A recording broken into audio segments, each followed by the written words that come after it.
तो आज मैं आपके साथ शेयर कर रही हूँ चिकन की एक बेहद लाजवाब रेसिपी। झटपट और बहुत ही आसानी के साथ बनने वाला बेहद मजेदार चिकन मुमताज। और चिकन की ये रेसिपी इतनी मजे की है कि अगर आप इसको एक बार बनाकर टेस्ट कर लेंगे तो फिर यकीनन रेस्टोरेंट में मिलने वाली इस तरह की जितनी भी चिकन ग्रेवीज हैं उनको आप बिल्कुल भूल जाएंगे। अस्सलाम वालेकुम, मैं हूँ Sadia Uzair. Welcome back to Sadia Uzair's kitchen. Video को लाइक शेयर और मेरे यूट्यूब चैनल को सब्सक्राइब भी ज़रूर कर लीजिएगा, क्योंकि आपको मिलेंगी मेरे चैनल पर इस तरह की बहुत सारी मज़े मज़े की नई नई क्रिएटिव और ऑथेंटिक रेसिपीज़। बिस्मिल्लाहिर्रहमानिर्रहीम। तो चिकन के इस मज़ेदार से सालन को बनाने के लिए यहाँ पर मैंने एक पैन को चूल्हे पर रख दिया है।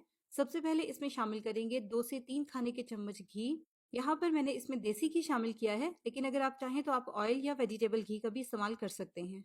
ऑयल हो या घी, इस पॉइंट पर आपने 2 से 3 टेबलस्पून से ज़्यादा बिल्कुल भी ऐड नहीं करना, क्योंकि इस पॉइंट पर हमने बहुत कम घी शामिल करना है। ऑयल जब हल्का सा गर्म हो जाएगा तो फिर इसमें हम शामिल कर देंगे 2 बड़े साइज के प्याज, इस तरह से स्लाइस करके। अगर हम प्याज को यहाँ पर वेट में मेजर करें तो इनका वेट तकरीबन 220 ग्राम है। तो प्याज को घी में शामिल करने के बाद बस हमने इनको हल्का सा ट्रांसपेरेंट होने तक ही फ्राई करना है। इन पर हमें कलर वगैरह नहीं आने देना। बस इसको हमने सिर्फ इतना ही फ्राई करना है कि प्याज की जो तेजी है या जो प्याज का कच्चापन होता है वो खत्म हो जाए। तो प्याज जब इस तरह से हल्का सा फ्राई हो जाएगा तो फिर इसमें हम शामिल करेंगे टमाटर। यहाँ पर मैंने 2 बड़े साइज के टमाटर लेकर इनको इस तरह से बारीक बारीक या रफली चॉप कर लिया है। और इसी के साथ ही इसमें शामिल कर देंगे 3 से 4 या हस्बे जायका हरी मिर्चें। तो टमाटर और हरी मिर्चें शामिल करने के बाद अब इसको हमने मजीद थोड़ी देर के लिए पकाना है मीडियम फ्लेम पर, इस तरह से कंटिन्यू हिलाते हुए, ताकि टमाटर भी थोड़े से सॉफ्ट हो जाएं। तो 2-3 मिनट का टाइम लगा है टमाटरों को यहाँ पर पकने में, अच्छी तरह से ये सॉफ्ट हो गए हैं। बस अब इसके नीचे फ्लेम को ऑफ कर देंगे और इस तरह से थोड़ा सा इनको फैला देंगे ताकि जल्दी से ये ठंडे हो जाएं। अब जब ये प्याज, टमाटर और हरी मिर्चें अच्छी तरह से ठंडी हो जाएंगी तो फिर इनको हम पैन में से निकाल लेंगे।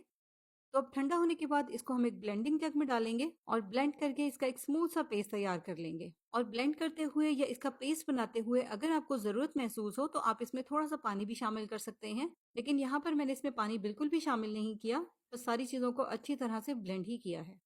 तो इस तरह से पेस्ट बनाकर इसको फिलहाल एक साइड पे रख देंगे। और उसके बाद दोबारा से पैन में डालेंगे 2 टेबलस्पून घी। अब इस घी में हमने सबसे पहले हल्का सा फ्राई करना है कुछ साबित मिसालों को, जिसमें है 1 चाय का चम्मच साबित जीरा, 1 काली बड़ी इलायची, 1 चाय का चम्मच साबित काली मिर्च, 1 बादियान का फूल, 2-3 लौंग और 5 से 6 साबित हरी इलायची। बस इन साबित मिसालों को हल्का सा ही घी में फ्राई करना है 1-2 मिनट के लिए, ज़्यादा इनको जलाना नहीं है। तो 1 आधे मिनट तक जब मिसाले अच्छी तरह से घी में फ्राई हो जाएंगे और घी में इनका एक अच्छा सा अरोमा निकल आएगा तो फिर इसमें हम शामिल कर देंगे चिकन। अब यहाँ पर मैंने 1 किलो चिकन थाई ली थी, जिसको इस तरह से छोटे छोटे से पीसेस में कटवा लिया है। चिकन थाई का जो मीट होता है वो बहुत ही सॉफ्ट, टेंडर और जूसी सा होता है। इस रेसिपी में बहुत मजे का लगेगा, लेकिन आप मिक्स चिकन का भी इस्तेमाल कर सकते हैं, कोई हार्ड एंड फास्ट रूल नहीं है। बस इस पहले स्टेप में हमने चिकन को हल्का सा ही फ्राई करना है। इस स्टेप में हम चिकन को सिर्फ इतना सा ही फ्राई करेंगे जब तक कि इसका जो कलर है वो पिंक से वाइट सा हो जाए। तो 2-3 मिनट तक फ्राई करने के बाद जब चिकन का कलर इस तरह से बिल्कुल चेंज हो जाएगा तो फिर इसमें हम शामिल करेंगे 2 खाने के चम्मच भर के अदरक लहसुन का पेस्ट। अदरक लहसुन का पेस्ट शामिल करने के बाद अब हम चिकन की मजीद भुनाई करेंगे। इसको हमें अच्छी तरह से भूनना है। इस तरह से चिकन की भी अच्छी तरह से भुनाई हो जाएगी और साथ ही साथ जो हमने इसमें अदरक लहसुन का पेस्ट शामिल किया है उसका कच्चापन भी खत्म हो जाएगा, अच्छी तरह से पक जाएगा। तो 1 आधे मिनट के लिए हमने चिकन को पहले भूनना है ताकि चिकन का टेस्ट अच्छी तरह से चिकन के अंदर ही लॉक हो जाए। फिर चिकन को मजीद भूनने से पहले इसमें अदरक लहसुन का पेस्ट शामिल कर देंगे ताकि चिकन और अदरक लहसुन की एक ही साथ अच्छी तरह से भुनाई भी हो जाए और इन दोनों की जो रॉ स्मेल है या जो इनका कच्चापन है वो भी अच्छी तरह से खत्म हो जाए। तो 3 से 4 मिनट तक यहाँ पर मैंने गोश्त की मजीद भुनाई की है अदरक लहसुन का पेस्ट शामिल करने के बाद। अब इसमें हम कुछ मिसाले शामिल करेंगे, जिसमें सबसे पहले शामिल करेंगे आधा चाय का चम्मच या हस्बे जायका ताज़ा पिसी हुई काली मिर्च। इसमें हमने हरी मिर्चें भी शामिल करनी है, इसलिए काली मिर्चें आप एहतियात के साथ ऐड कीजिएगा। इसी के साथ इसमें शामिल कर देंगे सवा चाय का चम्मच या हस्बे जायका नमक, 1 चाय का चम्मच धनिया पाउडर, 1 चाय का चम्मच भुना और कुटा हुआ जीरा और आधा चाय का चम्मच हल्दी पाउडर। अब इनको मिक्स करते हुए सिर्फ 1 आधे मिनट के लिए मीडियम फ्लेम पर भूनेंगे ताकि स्पाइसेस का भी कच्चापन खत्म हो जाए।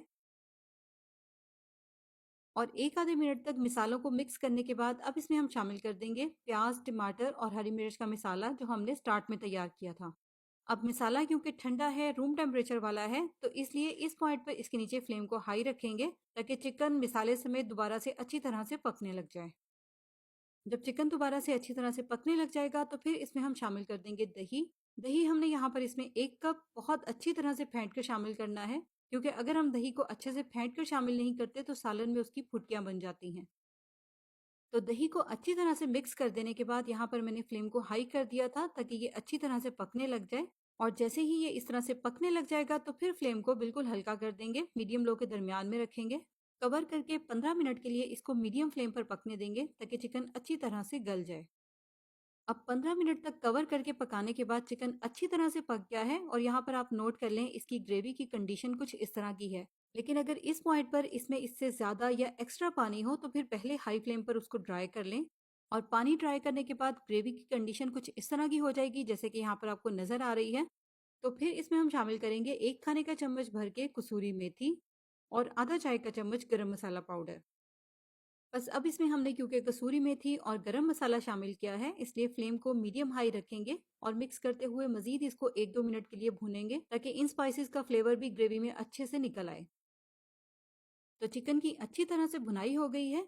अब इसमें हम शामिल करेंगे इस पॉइंट पर 2 से 3 टेबलस्पून क्रीम और अच्छी तरह से फ़ौरन से इसको ग्रेवी में मिक्स कर लेंगे।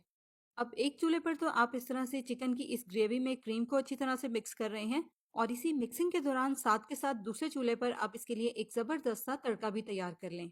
और इसकी चीज़ें अगर आप पहले से अपने पास प्रिपेयर करके रख लेंगे तो तड़का बनाना इस पॉइंट पर आसान हो जाएगा। ये तड़का बनाना ज़्यादा मुश्किल नहीं है, बस इस तरह से 2 से 3 टेबलस्पून खालिस घी डालेंगे एक छोटे साइज़ के फ्राइंग पैन में। और घी जब अच्छी तरह से गर्म हो जाएगा तो फिर इसमें हम शामिल कर देंगे 3 से 4 साबित वाली हरी मिर्चें जिनको मैंने इस तरह से 2-2 पीसेस में लंबाई में काटा हुआ है। यहाँ पर मेरे पास फ्रेश वाली लाल मिर्चें भी थीं तो इसलिए मैंने सिर्फ कलर के लिए ऐड की हैं, आप चाहें तो आप सिर्फ हरी मिर्चों का इस्तेमाल करें।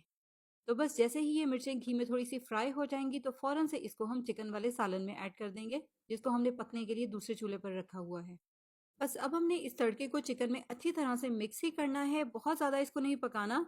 बस 1-2 मिनट के लिए ही पकाएंगे हाई फ्लेम पर ताकि इस तड़के का फ्लेवर भी चिकन में अच्छी तरह से आ जाए। और लीजिए यहाँ पर हमारी मज़ेदार सी ज़बरदस्त सी चिकन मुमताज़ ग्रेवी जो है वो रेडी टू सर्व है। आप देखिए इसकी ग्रेवी का जो टेक्सचर है वो कितना स्मूथ, क्रीमी और ज़बरदस्त सा है। देखने में ही ये चिकन कितना मज़े का लग रहा है। बाकी जब आप इसको ट्राई करेंगे, टेस्ट करेंगे तो तभी आपको अंदाज़ा होगा कि ये कितनी मज़े की रेसिपी है। अब आप इसको तंदूरी रोटी, इवन घर की बनी हुई सादा रोटी के साथ भी सर्व करेंगे तो ये बहुत मज़े का लगेगा। चाहे तो नान या चपाती भी आप इसके साथ सर्व कर सकते हैं, वो भी बेस्ट कॉम्बिनेशन है, जिस तरह भी आपको चाहें या जो भी आपको पसंद हो। तो बनाएं और इंजॉय करें इस मज़ेदार सी रेसिपी को। झटपट वाली मज़ेदार सी आसान सी रेसिपी है।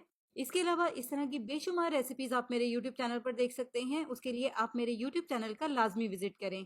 नई रेसिपीज के लिए चैनल को सब्सक्राइब करके नोटिफिकेशंस भी ज़रूर ऑन कर लें ताकि कोई भी नई आने वाली रेसिपी वीडियो भी आपसे मिस ना हो। तो रेसिपी कैसी लगी कमेंट्स में ज़रूर बताइएगा। जाते जाते लाइक, शेयर, सब्सक्राइब और कमेंट करना बिल्कुल मत भूलिएगा। अपना बहुत सा ख्याल रखिएगा, दुआओं में याद रखिएगा। Thank you for watching. अल्लाह हाफिज़।